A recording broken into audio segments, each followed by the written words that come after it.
زکات الفطرہ.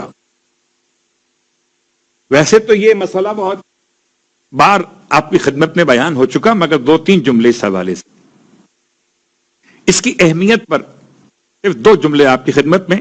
ارشاد فرماتے ہیں اللہ کے حبیب، یا علی، اللہ عظیم کا انکار کرنے والے 10 قسم کے گروہ ہیں. یعنی اللہ کے حبیب کی روایت میں کافر کی 10 قسمیں ہیں، اس میں سے ایک قسم وہ ہے جو زکات فطرہ ادا نہ کرے، کافر ہے وہ.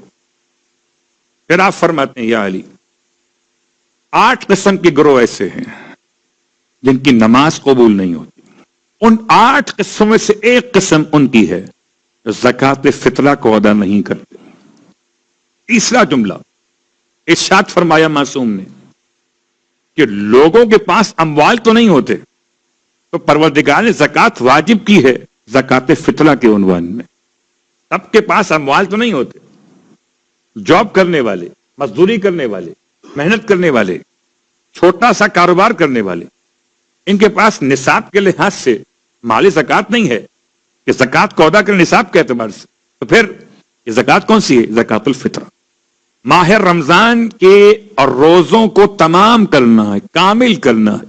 بالکل یہ سمجھیے جیسے درود نماز کو کامل کرتا ہے، ایسے زکات فطرہ روزوں کو کامل کرتی ہے.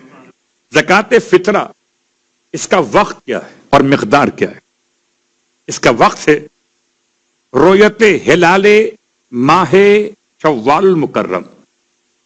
جب ماہ شوال کا چاند دکھائی دے یا آپ کو یقین ہو جائے تو زکات الفطرہ کی ادائیگی واجب ہو جاتی ہے.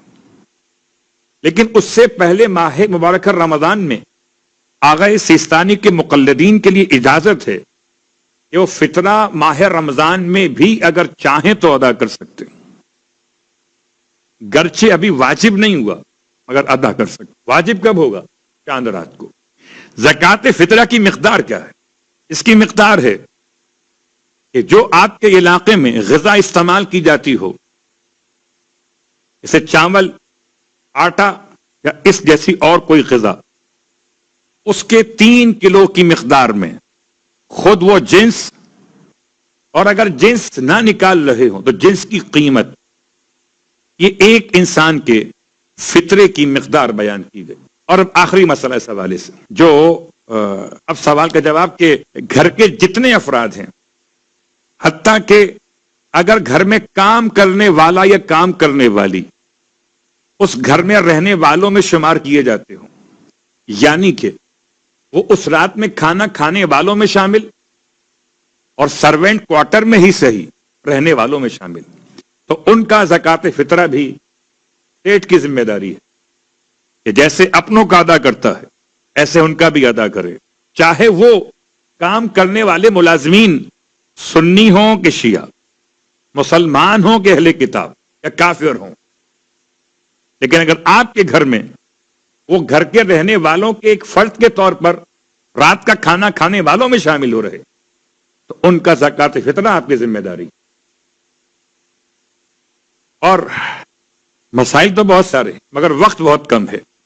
یاد رکھیے اگر کوئی مہمان رات کا کھانا کھانے والوں میں شامل ہو اب عید اور غروب آفتاب سے پہلے آئے، پہلا مسئلہ غروب سے پہلے آئے. دوسرا مسئلہ رات میں آپ کے گھر میں کھانا کھانے والوں میں شامل کیا جائے. تیسرا مسئلہ وہ رات آپ کے گھر میں گزارے. تو ایسے مہمان کا کہ جو آپ کے گھر میں قیام پذیر ہو، رات کے کھانا کھانے والوں میں شامل ہو، غروب سے پہلے آیا ہو، تو فطرہ آپ کے گلے میں ہے، اس کے گلے میں نہیں ہے.